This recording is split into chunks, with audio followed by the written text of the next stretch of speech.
집중 분석 시간으로 이어가 보겠습니다. 어제 반갑게도 반도체주의 반등이 좀 나왔죠. 9월 12일 모건 스탠리의 반도체 겨울 이 경고 때문에 삼성전자가 그 이후로 한 10%가량 빠졌고 하이닉스는 그 이후로 16%가량 반등했습니다. 그 이후에 나온 갑작스러운 또 커플링 상승, 어떤 해석이 필요할지 오늘 집중 분석 시간에 자세한 이야기를 다뤄볼 건데요. 그 전에 반가운 속보가 좀 떠서요. 이 부분 체크하고 가겠습니다.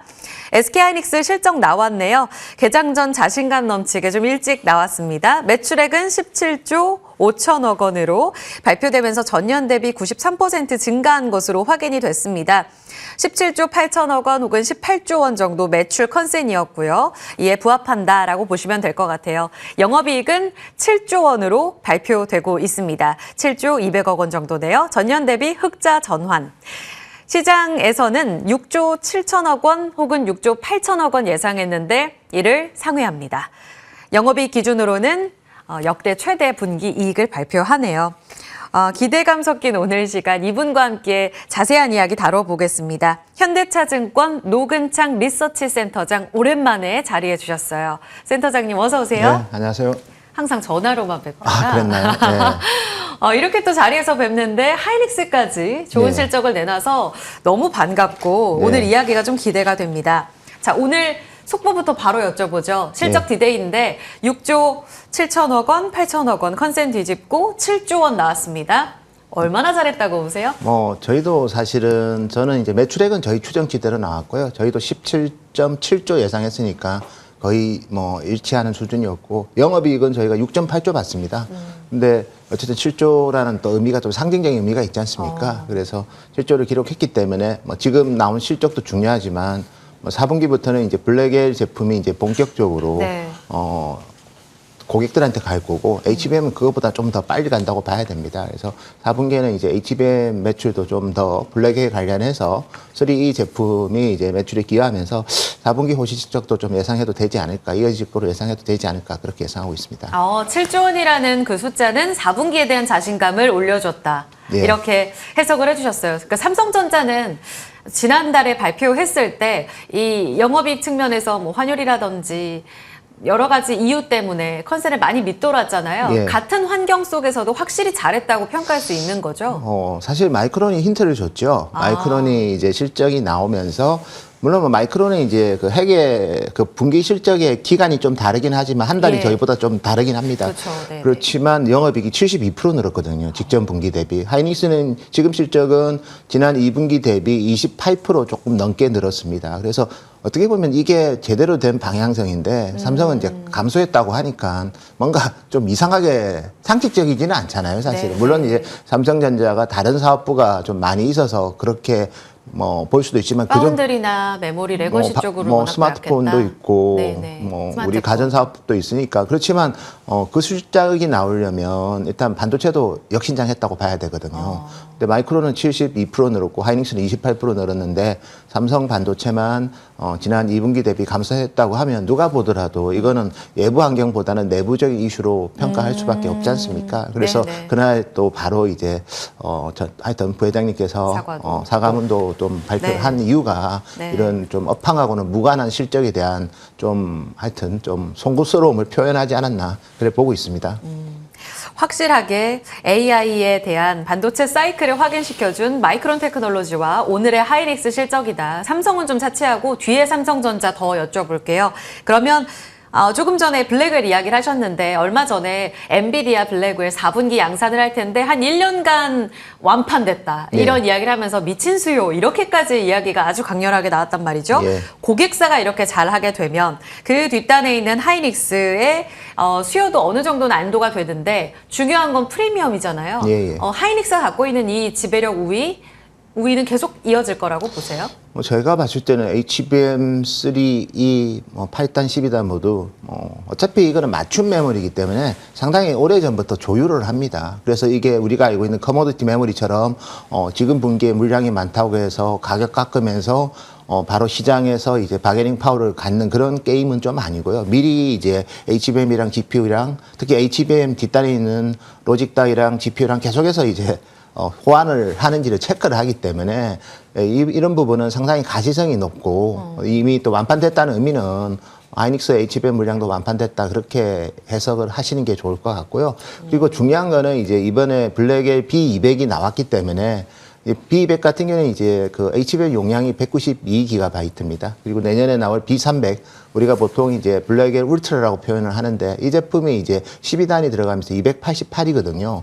근데 기존 제품이 H100, H200이 HBM 용량이 80에서 141GB입니다.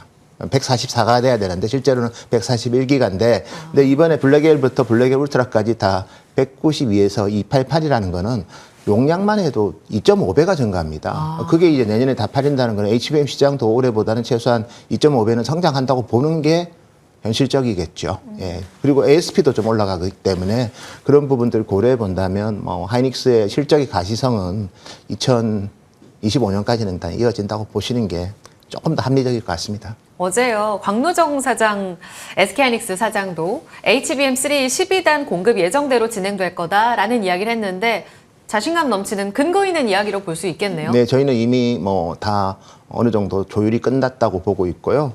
그래서 이제 2025년 어쨌든 하반기부터는 블랙엘 300, B300이 본격적으로 이제 우리 AI 데이터 센터에 장착이 되지 않을까 그렇게 보고 있습니다. 긍정적인 스토리. 1위 굳히기에 나섭니다. 그러면 주가 측면을 또 안 여쭤볼 수가 없습니다. 저점 대비 많이 올라왔습니다. 하이닉스가 14만 원대에서 19만 6천 원. 9월 12일에 이 모건스탠리 겨울 리포트가 나왔으니까 그때 하이닉스도 목표가 하향 조정 12만 원 나왔잖아요. 오히려 보란듯이 19만 원까지 올라가는데 센터장님 조금 아쉬운 건 20만 원 상단이 막힌 듯한 움직임을 보여줬거든요. 이번 실적으로 뚫어낼까요?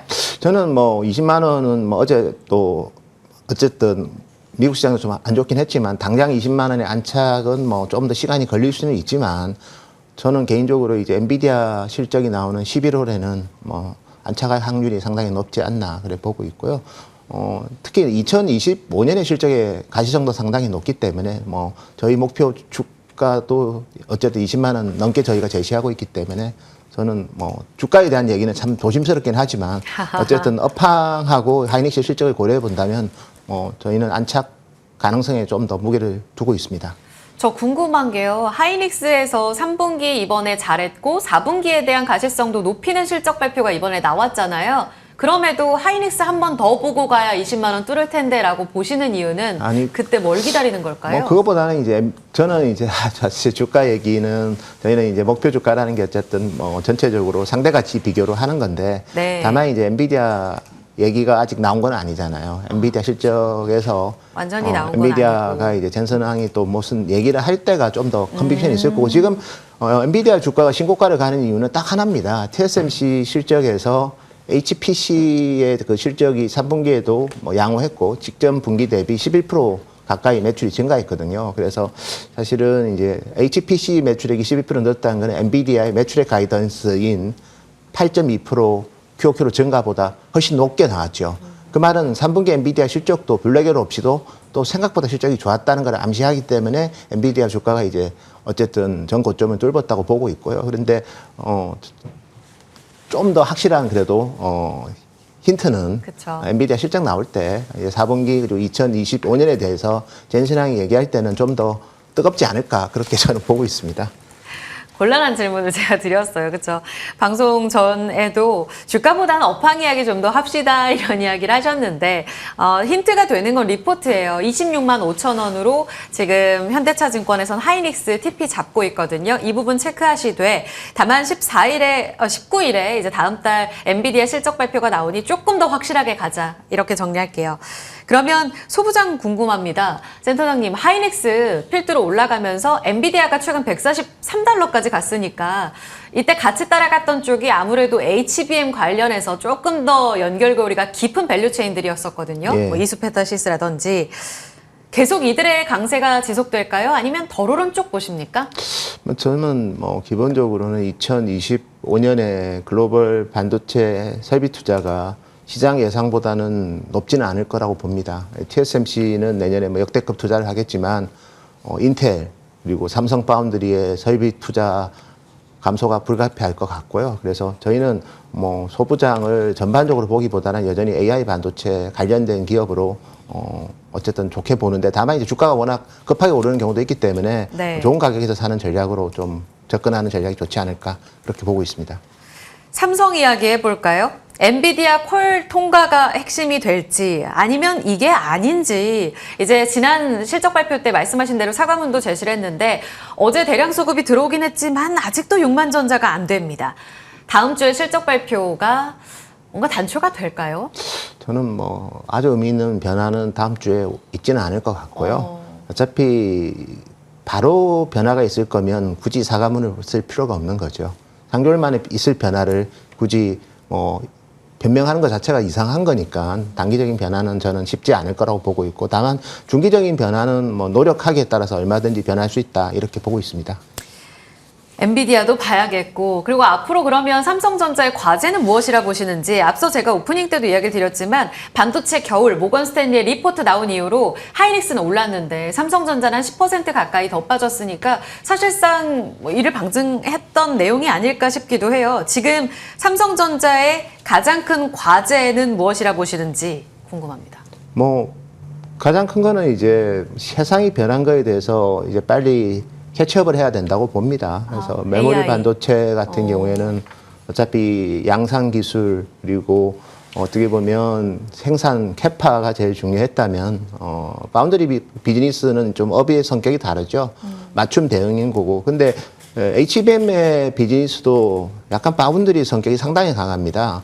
로직 반도체 회사들이랑 맞춤 대응을 해야 되는 거거든요. 그래서 이런 변화된 환경에 빨리 적응하는 게 첫 번째고요.